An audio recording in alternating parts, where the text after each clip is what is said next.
Good. If not, let's get better. It's your man Jazz, man, with Financial Literacy Part 2. Today we're going to check up on it and talk about the checking accounts and things of that nature. So that way we can ensure we get the proper information as it relates to, writing checks and using checks and checking accounts and all those things. I want to make sure I give you the pertinent details and perfect information to make sure that you're able to know the basics about that and use it to make sure you better make decisions based on your money and how checks are used. Back in the day, we had some things where we used to write checks and things of that nature, and sometimes the check will bounce, and then they'll put us in the system where if we don't pay with the next bank, or we don't pay them, or whatever the case may be, whatever that situation may have caused us to get into the check system, allowing disqualifying us from accounts. So some of us are still in that mindset, and we're using things like Chime and Cash App as our banking institutions, where they don't give us really too many benefits, and the first thing the employer look at is when you give that long account number. They can automatically tell that, oh, okay, this is a Chime user, this is a what's the name user. But when they look at that, certain routing numbers, they know where they come from, different the banking institutions, things of that nature. So you want to make sure that you provide the best information as it relates to uh, your bank. So today we're going to start off just giving a brief overview. Let me go ahead and share this real quick so that people can know we're on, and we'll get on our way. All right. So as you know, the New Legacy Group LLC's our mission is to bring together people of all cultures and backgrounds to educate, appreciate, and empower them to bring about creative content, build internal assets and revenues, maintain strong networks, and develop human resources through interactive cohesion, thus paving the way for a healthy and overall positive living environment for the communities that we serve. Our commitment to building these platforms and programs will be valuable or invaluable to the success of New Legacy. So, today our lesson is checking accounts and navigating the future. Today is the 29th day of January. We're getting close to the end of the first quarter that month ago, and let's move. Let's go deep into this. All right. So, firstly, questions to consider when you are thinking about your checking account, thinking about what you want to um, to best fit your financial aspect, your financial needs. What products and services do you need that's going to help you best get everything you need out of your bank account or out of your banking institution. All right. How many checks will you write each month? How many checks do you think you're going to write? This is just a projection of, just giving people, giving yourself a kind of a idea of how many checks you're going to write. Well, you're going to be writing checks for your bills. You're going to be writing for, what are you exactly writing checks for? But right now, nowadays, most people don't use checks as they did back in the day. We're more, used to the debit card, the digital currency, paying things online. Everything's a little bit faster, and we can definitely use that through um, other means. There's other ways, other products and services that are offered that will help ease the process, or as I say, smoothen things out. Is there a per check fee? You know, this like I said, some of these debit cards nowadays, like I said, back in the day, they used to say it'll be $10 or $5 or $4.99 for each check you write. Now they just give it to you free. But now with what they're doing with debit cards is now they'll say to you, all right, you're gonna give you this account, but you're gonna have a minimum balance, or you're gonna have a monthly like US Bank usually charge like $12.99 a month or $7.99 a month for the maintenance fee for the card. How much is the fee for your bank? Hold on. What, if any, is there a check printing fee? Do you have to? Do you charge me for printing the check?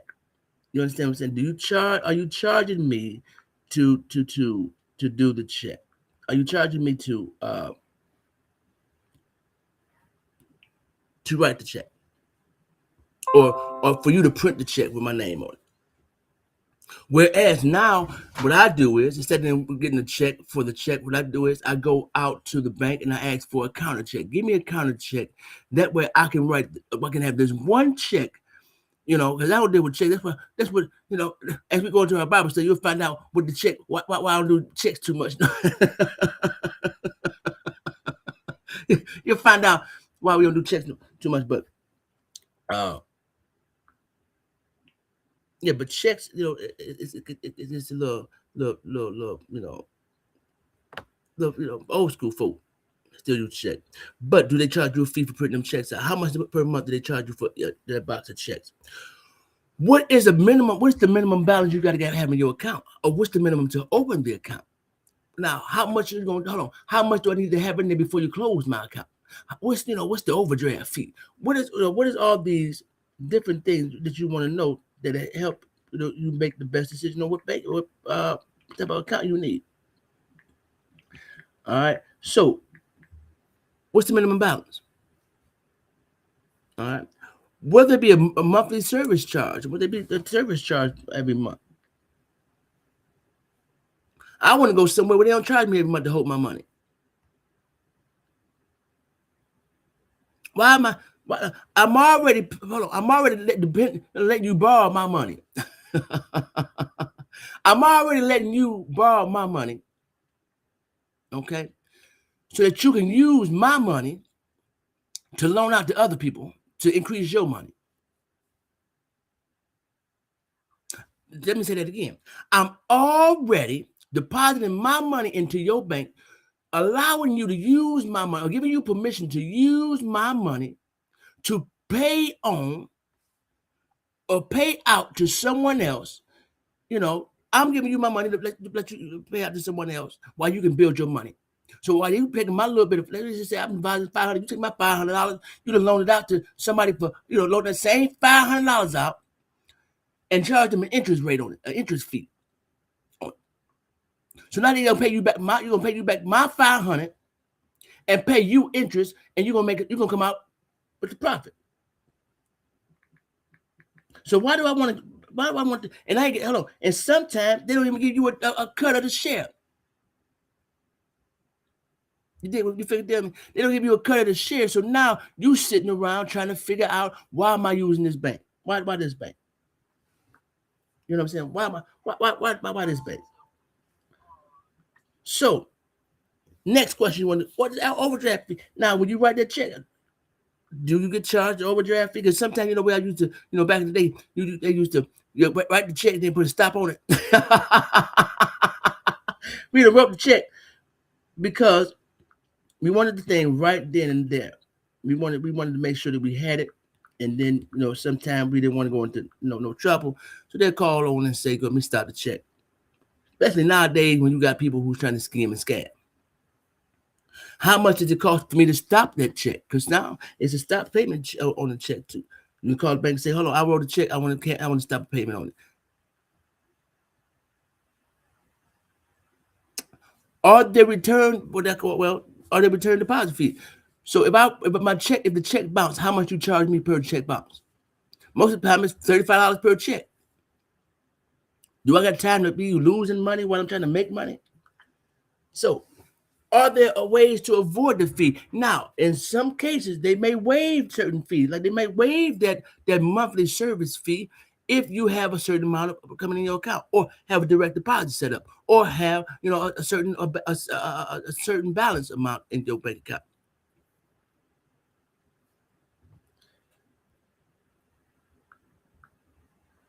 You know what I'm saying? So now you got a chance to make the best decision based on the information based on these questions. All right, let's go on to the next step. Essentials of banking. This is one-on-one type of stuff. This is unlocking your new horizon. This is this is banking. This is just some overview, some review. This little review. Ain't nothing wrong with a little review. All right. So let's talk about the potential bank. All right. So balance the book.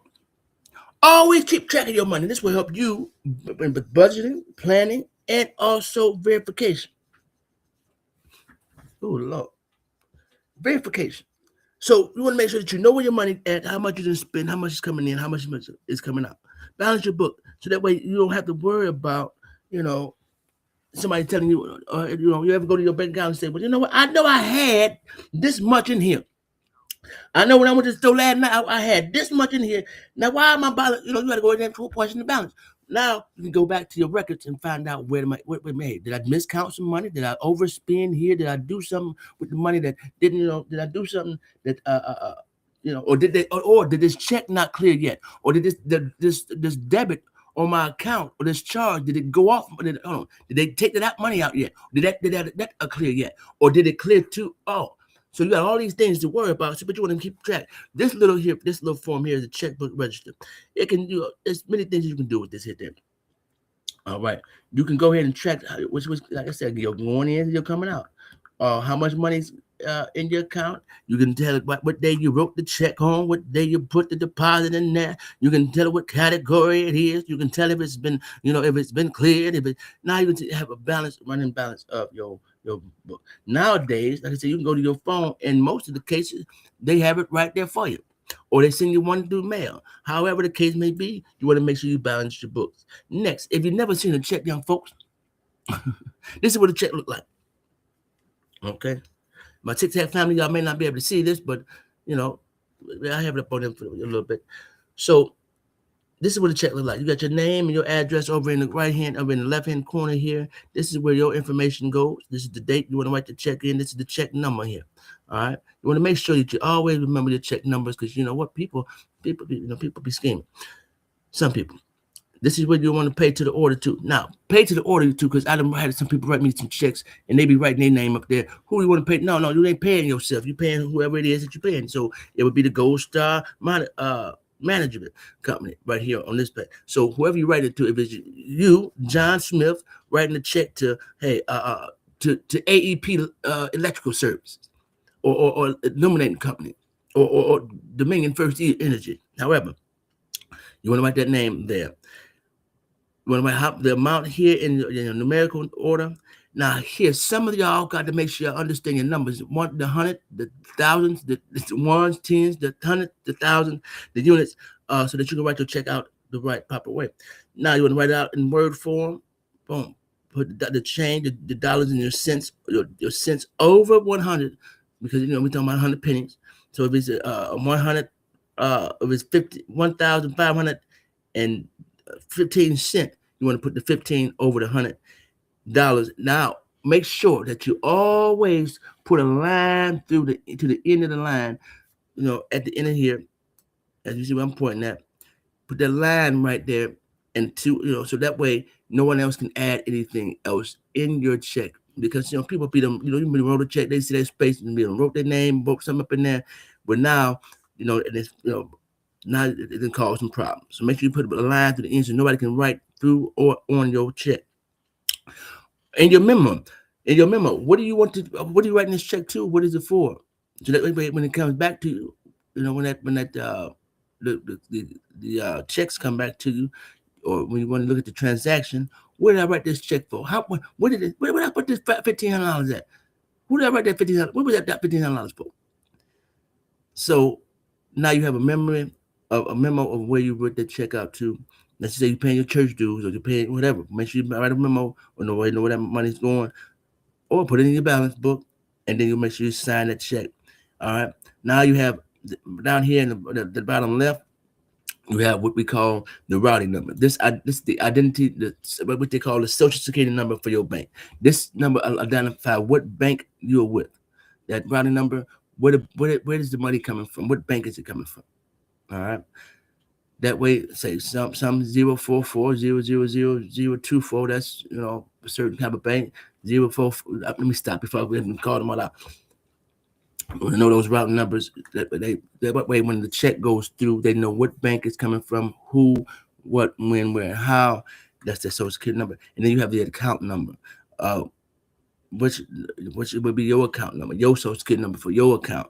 and then you have the check number at the bottom as well. All right, so that's just basic check. Some of y'all never seen the check before, especially when you got a paycheck. If you got up one of them ADP checks, they name be at the top, how much they owe you out there in words, same difference. Boom, boom, boom. Okay, same difference. Now it's just in reverse. Now this is what we call deposit and withdrawal slips. This is how you go into a bank. Some of us, when you go into any, it should be every bank that you go to or credit union, whatever the case may be. You have the deposit and withdrawal slips. Now you can go use your ATM, your ATM, but for the old schools, you have the deposit slip. How much money you putting into the account? What account are you using? It come out something like this. It just asks for your name, the date, how much cash or how many checks you're putting in there, and your total amount. That way it can tell you that But each bank has their own routing number, that's your checking account number. But if you want to withdraw money, the same thing. You can go inside the bank, put up a withdrawal slip, make sure you have an account first. Don't be going up there putting no money. You want to withdraw some money, ain't got no account up in there. make sure you got some account money, some money up in there to actually withdraw some up out of there. Okay, that's a deposit and withdrawal slip. Now, bank statements. It's an itemizer all transactions from month to month. It can be electronic or it can be paper. All right, this is an example one from First Bank of Wiki. Okay, so you have to come up with your information. I'll tell you what dates it's from, the account number, your statement period, information, your withdrawals, how much you didn't take out, how many deposits, how much you didn't put in, and they give you a running total of everything you done spent. She had payroll from the hotel at $695. No, but actually she had 55 cents in her account until she got the direct deposit. That's like some of us. We hold on to a little change. Don't close my account to my direct deposit here. Then she had a web payment of $200 to her credit card company. She had a withdrawal $21.25, and then she had a fee. What's the name fee? She had she only needed $20. They charged her $1.25 for the service fee on the ATM. Then they charged her another $1.50 for the fee from her bank. So they give you a running total, what went out, and how much came in. All right. And it give you a total running balance. Next. But that's basically the checking on it. We want to make sure that we use our checks for the best of our ability. All right, to make get the best out of it. So let me go over a few things. All right. I think we covered pretty much everything in there. The next, we're going to be talking about credit. Next class, we'll be talking about credit and how credit is important to whatever you do. All right. Making sure you reconcile your bank accounts and everything in that nature. So that's a little spiel for the day. Ain't going to stay. I don't want to keep you too long. People got things to do, but you want to definitely take this little 5-10 minutes out to learn about your money, get your money right. Y'all be safe, be cool. New day, new life, new legacy. Yes, we can. Yes, we will. Soon as say, yes, we